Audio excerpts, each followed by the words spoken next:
It's Thursday morning. நேற்று birthday அன்றைக்கி உளுந்த வடை பண்ணலாமேன்னு சொல்லி உளுந்து எடுத்து கொஞ்சம் ஊற போட்டு ஃப்ரிட்ஜில் எடுத்து வச்சுருந்தேன். சீரியஸ்லி சுத்தமாக மறந்தே போயிட்டேன். அம்மா வீட்டிலேருந்து நைட்டு தான் கிளம்புனேன் அப்படின்றனால என்னால் எதுவுமே செய்ய முடியலை. ஸோ இன்றைக்கி வேலையாக உளுந்து எடுத்து அரைச்சி உளுந்த வடைக்கு தேவையான எல்லாமே ரெடி பண்ணி வச்சுட்டேன்.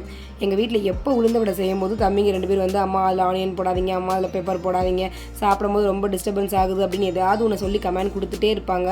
ஒவ்வொரு தடவையும் சாப்பிட வைக்கிறது எனக்கு பெரிய ஒரு டாஸ்க்காக தான் இருக்கும். இன்றைக்கி சைட் டிஷ்க்கு காய் எதுவும் பண்ணலை. ஸோ வந்து வடை தான் சைடிஷ்க்கு வச்சு விட்டுருந்தேன். தேங்காய் சாதம் தான் பண்ணியிருந்தேன். ஸோ வந்து தம்பிங்களுக்கு தேங்காய் சாதமும் வடையும் வந்து இன்றைக்கி லஞ்சுக்கு பேக் பண்ணியாச்சு. அம்மா ஊருக்கு போயிருக்காங்க அப்படின்றனால இன்றைக்கி அம்முக்கும் சேர்த்தா லஞ்ச் பேக் பண்ணி வச்சுட்டேன். இனி ஸ்கூலுக்கு வந்து ஒரு 11 o'clock போல் போய் நான் வச்சுருவேன் லஞ்சையும். மார்னிங் தம்பிங்களுக்கு பேக் பண்ணும்போதே அம்முக்கும் பேக் பண்ணியாச்சு.